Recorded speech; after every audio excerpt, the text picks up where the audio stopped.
দর্শক, আমরা জাতি হিসেবেই কেমন যেন হয়ে গেছে। আমরা রাষ্ট্র ব্যবস্থায় এমন এমন আইন তৈরি করি যে আইন তৈরির মাধ্যমেই এক ধরনের একটা মানে কথা, একটা বার্তা দিয়ে দিই যে সেখানে যেন দুর্নীতি করার স্কোপ থাকে। মানে আইনের মাধ্যমেই প্রতিষ্ঠিত হয় যে তুমি দুর্নীতি করো, এটা কোনো ব্যাপার না। আমরা এমন আইন তৈরি করতে খুব কম পারি যে আইনের মধ্যে দুর্নীতি করার কোনো স্কোপ থাকবে না। আইনের মধ্যে যদি ঘাপলা থাকে তাহলে তো আমি দুর্নীতি করবই। আইন যদি আমাকে দুর্নীতি করতে উৎসাহিত করে তাহলে তো আমি দুর্নীতি করবই। আমি কুপথে যাবই, আমি সুপথে থাকবো না, এটাই বাস্তবতা।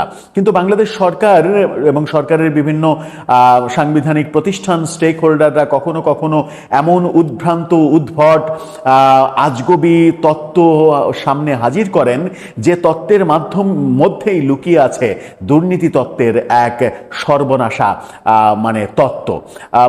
নির্বাচন কমিশন সম্প্রতি তেমনই একটা তত্ত্ব